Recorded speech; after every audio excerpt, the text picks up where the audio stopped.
एक अत्याधुनिक कांच की गगनचुंबी इमारत में एक रहस्यमय मौत ने सभी को चौंका दिया है।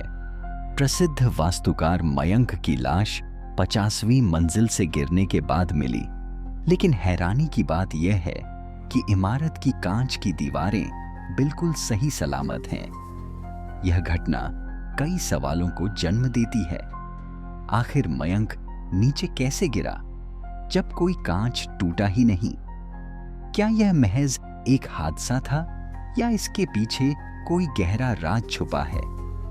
पुलिस और विशेषज्ञ अब इस रहस्य को सुलझाने में जुटे हैं ताकि सच सामने आ सके। पुलिस को आत्महत्या का संदेह है, लेकिन अपराध स्थल पर हालात कुछ अलग ही कहानी बयां करते हैं।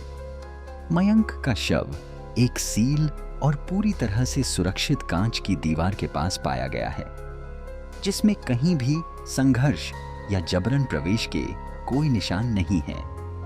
यह दृश्य पुलिस के लिए एक पहेली बन गया है, क्योंकि सामान्य परिस्थितियों में ऐसे स्थान पर पहुंचना संभव नहीं लगता।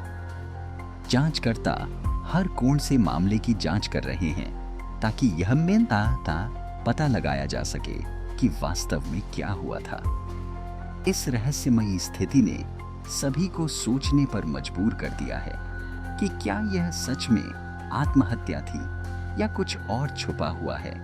अब ध्यान मयंक के व्यापारिक साझेदार सुरेश की ओर जाता है, जिनके पास एक मजबूत अलीबी है। घटना के समय सुरेश पास के टावर में स्थित एक समान कार्यालय में मीटिंग में मौजूद थे। यह तथ्य जांचकर्ताओं के लिए महत्वपूर्ण है, क्योंकि सुरेश की उपस्थिति की पुष्टि कई गवाहों और मीटिंग रिकॉर्ड से होती है। ऐसे में सुरेश की संलिप्तता पर संदेह करना मुश्किल हो जाता है। इस जानकारी से जांच की दिशा बदल सकती है, क्योंकि सुरेश फिलहाल संदिग्धों की सूची से बाहर दिखाई देते हैं। इंस्पेक्टर सेन को एक महत्वपूर्ण सुराग मिलता है। वह देखते हैं कि ऑफिस का शीशा पोलराइज्ड स्मार्ट ग्लास से बना है, जो सामान्य कांच से अलग होता है। इसके अलावा मयंक की डेस्क पर एक टूटा हुआ पोलराइज्ड सनग्लास का लेंस भी पाया जाता है। यह दोनों चीजें एक जटिल योजना की ओर इशारा करती हैं। पोलराइज्ड ग्लास और लेंस की मौजूदगी से यह संभावना बनती है कि किसी ने दृश्य को छुपाने या बदलने के लिए तकनीकी उपाय किए थे। यह सुराग केस की दिशा बदल सकता है और जांच को नई दिशा में ले जा सकता है। सेन ने सुरेश की विधि का खुलासा किया। सुरेश ने मयंक की ऊंचाई के डर और उनके ध्रुवीकृत चश्मे पर निर्भरता का फायदा उठाया। सुरेश अपने कार्यालय से एक सूक्ष्म लेजर एमिटर का उपयोग करता है, जिससे वह मयंक के कार्यालय की खिड़की के कांच की ध्रुवीकरण को बदल सकता है। इस तकनीक के कारण मयंक को अपनी खिड़की से बाहर देखना असहज और डरावना लगता है, जिससे उसकी एकाग्रता और आत्मविश्वास प्रभावित होता है।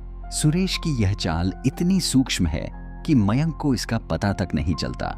यह उदाहरण दिखाता है कि कैसे तकनीकी साधनों का उपयोग कर किसी की कमजोरियों का फायदा उठाया जा सकता है। एक अचानक स्ट्रोबोस्कोपिक फ्लैश और बदली हुई कांच की ध्रुवीकरण प्रक्रिया मयंक के लिए एक शक्तिशाली चक्कर का भ्रम पैदा करती है। उसे ऐसा महसूस होता है मानो कांच की दीवार गायब हो गई है। इस भ्रम के कारण मयंक आगे बढ़ता है और उसकी जानलेवा गिरावट होती है। यह घटना दिखाती है कि कैसे दृश्य, प्रभाव और प्रकाश की तकनीकी चालें मानव संवेदनाओं को गहराई से प्रभावित कर सकती हैं। कभी-कभी हमारी आंखों के सामने घटित परिवर्तन हमारे दिमाग को भ्रमित कर देते हैं, जिससे गंभीर परिणाम हो सकते हैं। मयंक की त्रासदी इसी तरह के एक भ्रम का उदाहरण है। निष्कर्ष में सुरेश अपनी गलती स्वीकार करता है जब उसे पता चलता है कि उसका अपराध उजागर हो चुका है। इंस्पेक्टर सेन विस्तार से बताते हैं कि असली अपराधी कांच का भ्रम था, जिसने मानव दृष्टि की कमजोरी को उजागर किया।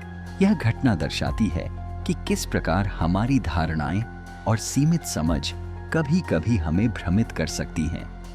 इंस्पेक्टर सेन की बातों से स्पष्ट होता है इन्हें कहा कि सच को पहचानना हमेशा आसान नहीं होता।